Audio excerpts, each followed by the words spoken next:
Okay, good day, my grade 4 students. Good day, teacher. So, how is everyone today? We're good. So, what, gusto mo inyong nakita, in this activity today? Gusto mo inyong notes? board. It's a board. Another one, building. Another one, Object. Yes, It's like a object. city teacher. Yes, very good, Emma. So for our activity today, we will be having an interesting and engaging activity called the Preposition City Challenge. So sa kani siyang activity, we have here kani siya sa pagduwa, we have here the scoreboard, of course, kay later on na may kanang winner or champion of this activity. And of course, naasad tay empty cards or like empty cards na mo yung gamiton para mag-construct of sentence later. And of course, we have here cards na nag-contain of each level. So sa kani siya nga cards, ang first na cards is round 1 or level 1. So it is kind of easy lang, which is kay because mag-construct naman mo og sentence using the objects nga atong gamiton earlier. And of course, mag-observe sad muna ko. And then the second one is manipulating the objects. And later on, magamit sad ni ang blueprint to check if sakto ba ang inyong na-placement na preposition. And sa third level is the double challenge. So, gitawag siya og double challenge because duha na ang inyong mission or task na gamiton, which is ang mag-place of objects and of course, ang mangita o preposition nga fit sa sentence. So, reminder lang everyone, no, na ang preposition nga atong gamiton is only in, on, and at. So, again, what are the preposition? City ay preposition nga atong gamiton? In, on, and at. So, now, and of course, each level, reminders that again, that each level contains, time. So, first level is, easy naman siya. So, need ninyo human before 1 minute and 30 minute and 30 seconds. And then the second one is, dapat mahuman ninyo siya before the time limit, which is 2 minutes only. And the third round is contain 3 minutes. So, dapat before 3 minutes. So, dapat mahuman ninyo siya before. So, ang each level po di ay sa game is naapod siya point. So, ang round 1 is every correct preposition nga inyong ma-make or like ma-answer is equivalent into 1 point. And the second one is equivalent to 2 points, each correct answer. And then the third one is equivalent to 4 points. Reminder again nga, for example, like, Sophia, ang group ni Sophia, no, is like, naslay mistakes sa pag-put or objects or even using sa preposition nga ilang gamiton, you na din and Alchina will have a chance to steal their points. So, does everyone get it? Yes, teacher. Okay. So now, to determine which team will go first, so I have here the dice, which determine which team will go first. So I will hand it to Emma. And before we will begin, I will like to clarify in this team first, which asa sa inyo ang speaker and manipulator. Manipulator and Speaker. And in this team, which will be the manipulator? Speaker. Okay. So, So, Emma got 1. Sige pa siya, oy. Oh, no. Tie. It's a tie. Again. 1 again. 2. You go first. So, ang pinakataas na na-score is si Emma. So, that's si Chai. Sorry. So, si Chai. So, that means that ang group ni Nadine will go first. And of course, the remaining group will observe sa objects po na akong i-place. Okay, wait pa ha. Okay, observe everyone.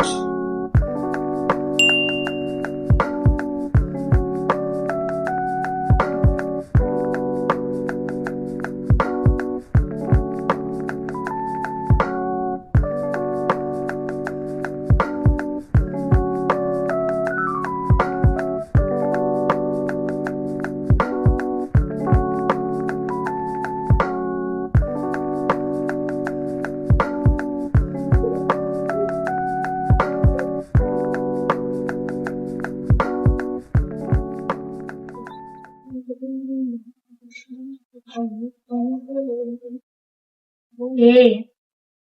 So, na-place na po ang mga objects, no? And I hope na inyong na-observe and inyong i-use ang correct na preposition. So, and I have here the empty card, no?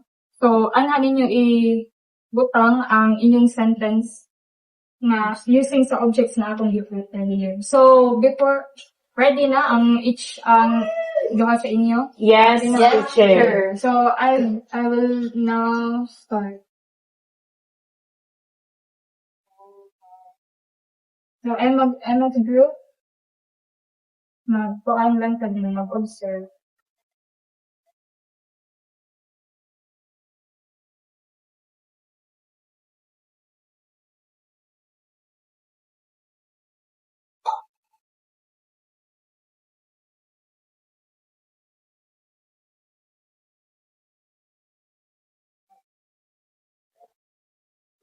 Okay, so you only have 58 seconds left.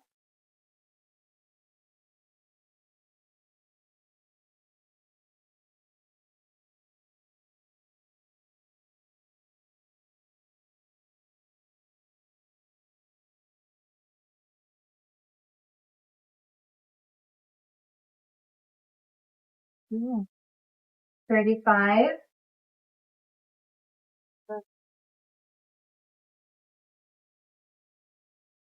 We're done, teacher. We're done? Okay. So, let's hear, no, or like, let's listen to their answers. Okay, say it out loud, ha? Okay, first. Ready na? Okay, first. The trash bin is placed in the front of the house. Okay. Is it correct? Yeah. Okay. The brown car is in the front of the bookstore. Correct. One. The McDonald's mascot is in the front of the Mr. DIY. Okay. Very good.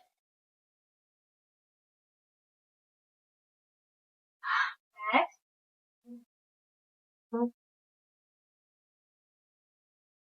The flower pot is in the front, in between of the 7-Eleven and the burger store. Okay, very good. Next one. That's all, teacher. That's all. Yes. Okay. So, Emma's group.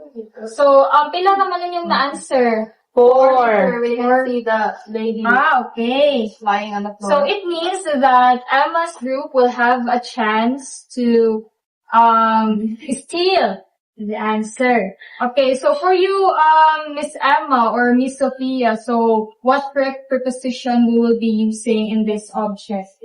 Okay, nag-stand man ang woman sulod sa kanang coffee. The woman wearing green is in Yes. front of the coffee shop. So, is it correct? No, it's correct. I think. You think? Why? That teacher. I'm just a so teacher. Okay, very good. So, Emma uses in. Yes. Okay, very good.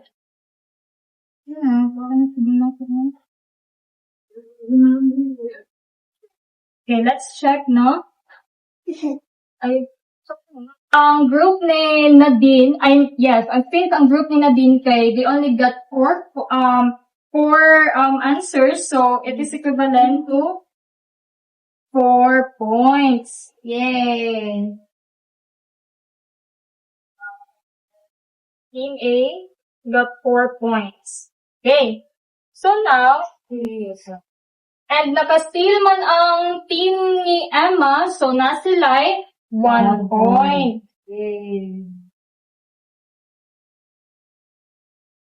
Okay. So, manata sa, manata sa Team A. So, of course, ano yung napunta sa Team B, which is Team ni Emma. Good.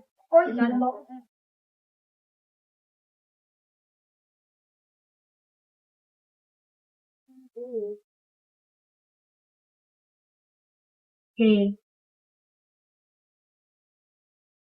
So, observe everyone.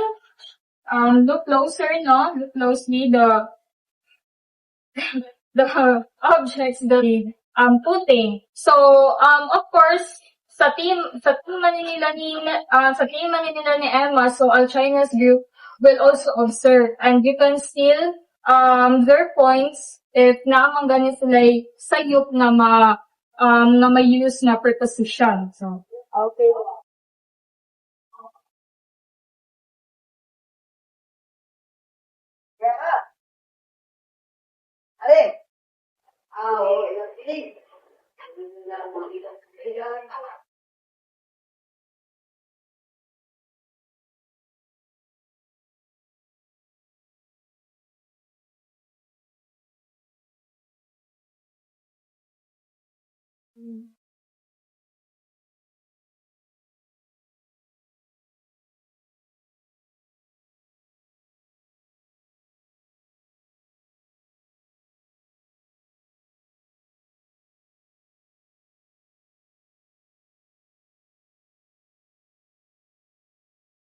okay. So I hope you will able to remember what are the objects that I put. Okay. So Emma's group, are you ready to answer? Yes. Were you able to follow? Yes. Okay, so your timer starts now. Okay, Nadine's group, please observe and listen to their answers later on, since you will have a chance to steal. If not, sila preposition na wrong.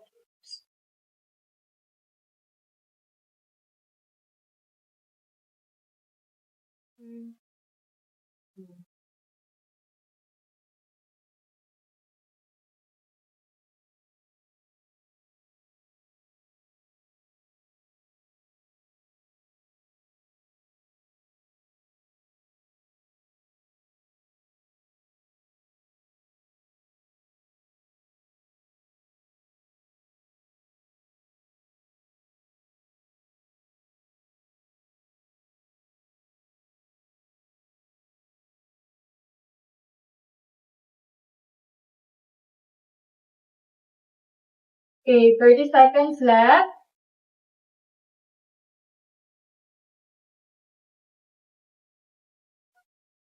We're done, teacher. We're done. We're done. Okay, now, let's hear and listen to their answers. Okay, read out loud, please. First, the trash bin is placed in front of the bookstore. Okay, Use the very prepositional word in. Okay, very good. The flower pot is in front of the house. Okay. And then the man is at the grassy area of the park. We use the prepositional word at. Okay. Next, we have the blue car is on the road beside McDonald's. We use the word on. And then lastly, we have the white car is in front of the 7-Eleven store. One? Yes. Yes. Are we correct, teacher? Yes, absolutely, you are correct. Okay, so now, Nadine's group, we're not able to steal from Emma's group, no? So Emily's group got perfect score, so it means that they will have 5 points, and Nadine's group will remain 4 points since wala man sila naka-steal sa group ni Emma. So I have here +5 since naka-steal man sila ganina sa group ni Nadine. So, from round 1, ang team ni Nadine or Team A got 4 points and ang team ni Emma or the Team B got 6 points. Okay, round of applause. Okay, so now, we're done in round 1, which is the easy one. So now, for the second round, we have here the movement of the objects or the placement of the objects. So, kamunay mo put sa mga objects using sa kanina sentence. Of course, again, to determine no kinsay mag-unang gihapon. So, kanina bro, kinsay representative. Okay, Emma. Nadine from this one. Okay, Sophia. So,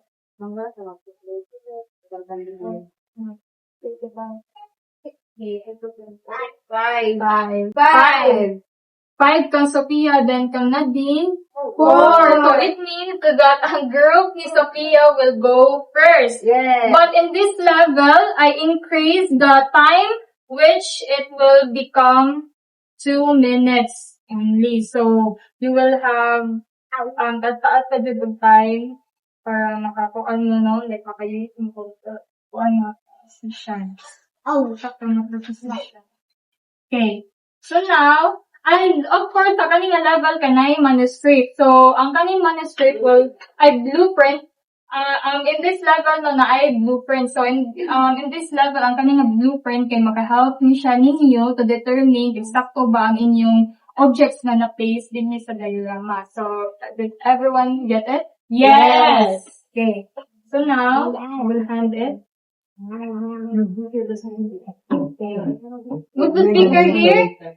Me, teacher. And the manipulator. Manipulators. Emma will be the speaker and Sophia We're will be ready, the teacher. manipulator. We're ready, teacher. So, ready? Yes. Okay. Timer starts now. So, Nadine's group remain, listen.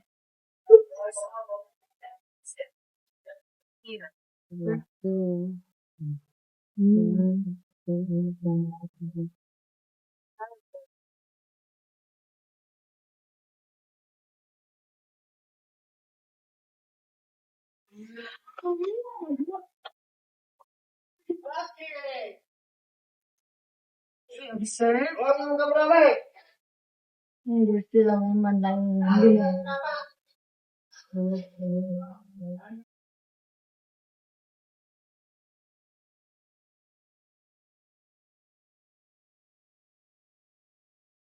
Okay.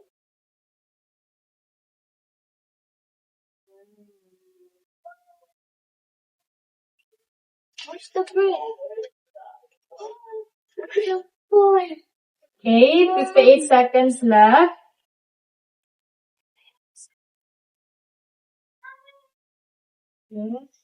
Kailan na siya audition mo ba? We're done, teacher. Okay, done. So, still, read out aloud your answers. Yes, I'm the speaker. From the speaker. And Sophia will, give us The calendar shows my birthday on May 8th. The calendar shows May 8th. Are we correct? Yes. Wow. The man is sitting on the bench beside the tree. This one, teacher, and not this one because the bench here is not beside the tree. Okay, very good. Wow, we're good. We're right. Not good. The man wearing brown is at the entrance of the coffee shop. As you can see, teacher, the man right here, he is wearing brown and he's in front of the coffee shop. Yes. Wow. Emma has a very good observation. Yes, that's very good. We also have the brown car is parked in front of the coffee shop. As you can see here, teacher, the car here is in front of the coffee shop and not in a store. Yes. We are matching, no? Yes, and then the woman wearing green is at the front of the building facing the house. As you can see, teacher, this is the building facing the house and not this one because there is not, that the building is not You're so fast, anything. fast, so fast. Yes, and Are we correct, teacher? Okay, so for that question, Emma, no, so para ma-confirm na to, we will be using this blueprint. Okay. To Okay. check if correct ba ang inyong answer. No one again. So, ano? Correct. We're correct. Correct? Yes. Okay. So that means that Yes, we Correct. placed it all correctly, teacher. okay, so that means that Emma's group earned 10 points. Yay! Got that point. So these are the restant scores, no? So for team A, We got Oh. 4. no score pa.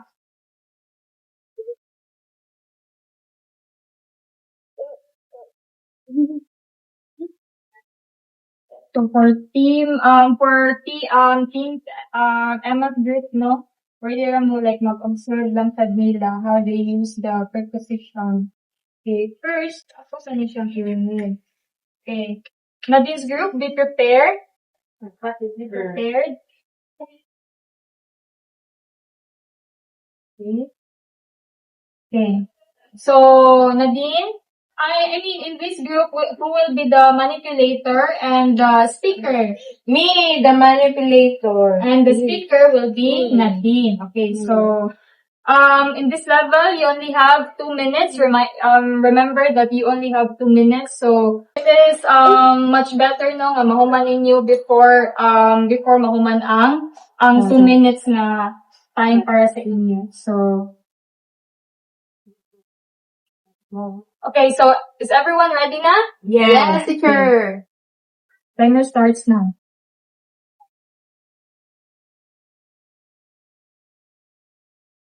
The flower pot is in the front of the tallest building. Yes. The clock is set to 7. And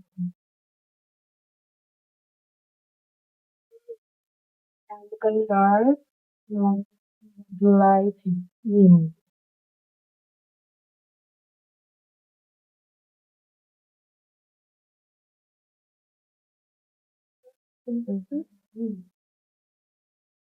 The white car is in the room of the McDonald's.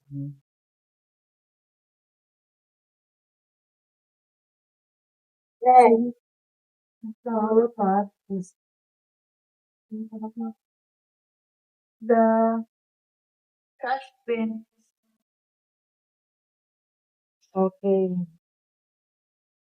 The man is Okay. 15 minutes, 50 seconds left.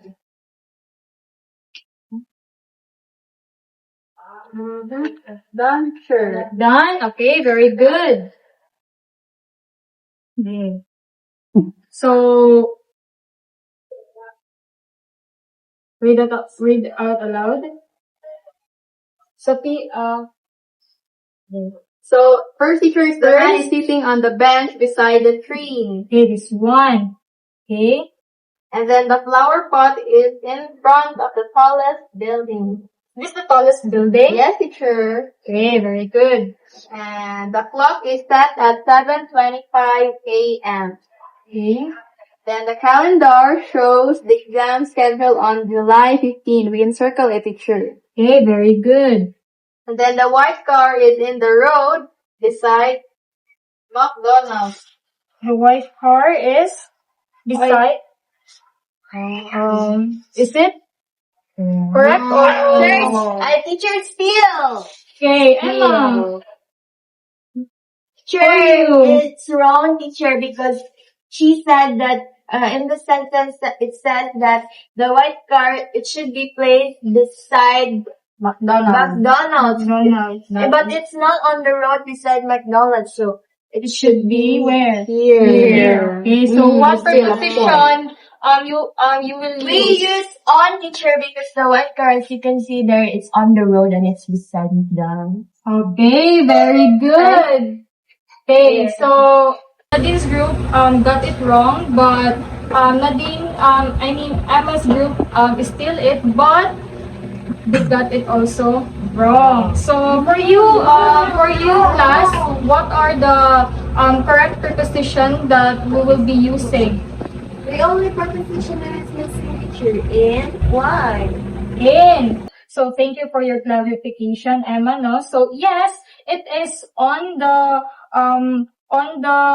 No. on the road beside McDonald's. But if we look at it closer, no, or like as a whole, ang White Car Manggod is naa siya sa enclosed area.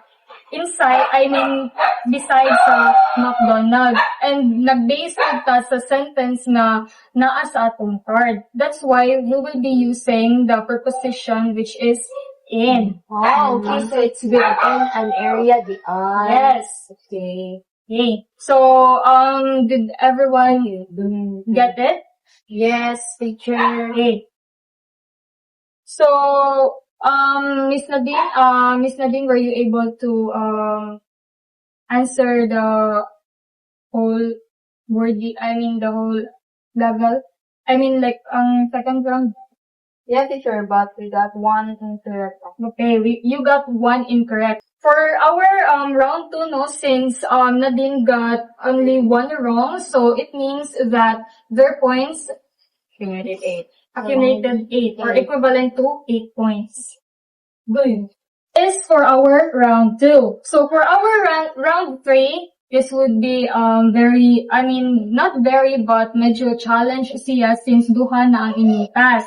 So one of you will be the manipulator again and one of you and ang other one is ang speaker. So this time no kay medyo increase na pud na to ang time which is equivalent to 3 minutes. So to determine again who which of the team will go first, natay dice to 6. So Emma got 6. And how about Nadine's group? Okay. Nadine's group got 4 points. So now this means that Emma's group will play first or go first. We're ready, teacher. Ready? Okay. Timer starts now.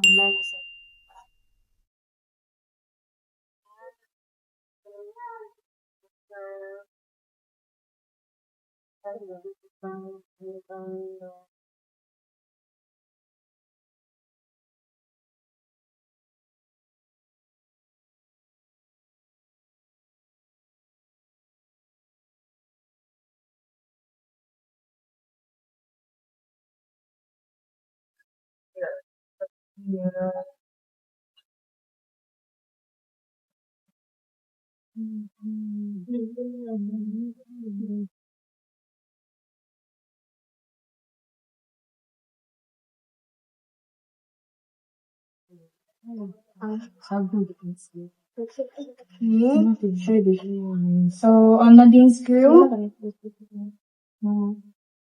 We're done, teacher. okay, we're done. So okay, so read it aloud. First, we have the man is at the park Where? sitting Okay. on the grass. One. Correct? Yes. The holiday is marked on December 25 on the calendar. It's on, we used to on picture. And then the trash bin is on the grass at the park. Here. You can see it here. The clock is set at 11:35 in the evening. 11:35. Yes, correct. And that's all, teacher. Okay. Let's have a round of applause. So Emma's group got it correct. Okay. So that means that Emma's group earned 16 points. See? Each correct answer is equivalent into to 4 points. Yay. Okay, so for Nadine, okay. So who will be the speaker and manipulator? Manipulator is speaker. Okay. So I will hand it now. So tell me when you're ready. Okay. Ready, teacher. Okay, so timer starts now. Beside the door is on the street at the center of the city. The family trip is marked on June 15 in the fall.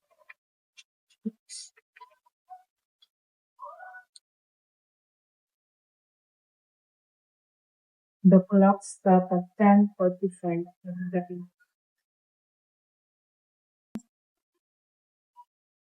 We're done, teacher. We're done? Yes. So, can you read it out loud? The flower pot is on the road at the side of the house. Is it correct? Yes.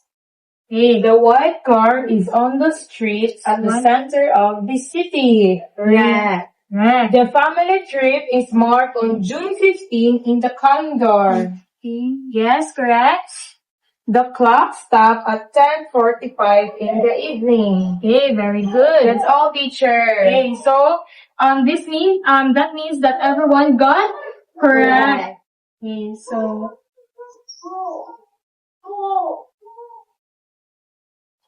these are your current scores, no? So I will total it to determine who will be the preposition Preposition city champion. preposition city champion.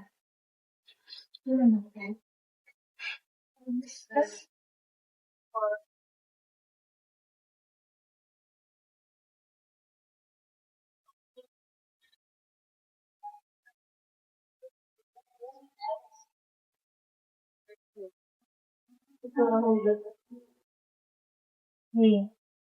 So now I'm done tallying your scores, no? So I'm glad that everyone medyo kanang kuan kay ang kuan like close enough kayo ang scores, but of course naatay winner.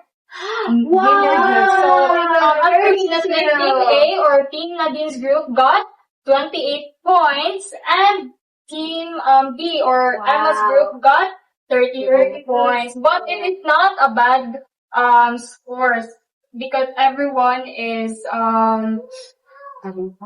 having fun, and of course they you all are learning. Okay, so let's have a round of applause, and I hope that everyone are learning and of course engaging for our activity. So thank you class for coming today. Yay. Yes, last. Okay, so good day. We're now done with our fourth session. And as for our observations and what we think we should be focusing on for the areas for improvements, first of all, we have the scoreboard. As you can see here, the total which should be tallied here, wala siya murag nagamit, considering murag ang table niya sayop siya pagkabuhat, and then naa diri ang score instead of here. So we are planning on improving this scoreboard, and also we have the calendar. Yes, for the calendar, since we already marked it according to the sentence cards that we have here extra or another calendar that should the students should mark. Instead of kanang the calendar shows kuan, they will be the one, the students will be the one to manipulate or like write kung unsa ang state sa sentence. So for an instance, the sentence says that the calendar shows or is marked on 17th day of September, and then the students should be of course the one to mark that specific date or here in the calendar. And of course, improvements regarding the flow of everything of the gameplay. Among na plan ko kay murag also with the fourth session that we had, no, kay naay nangutana regarding why that kana nga specific preposition ang gigamit and why is that correct. So we planned on having like murag reflection time for students to think of their answers and of course explain why they answered or they indicated that specific preposition for that specific sentence.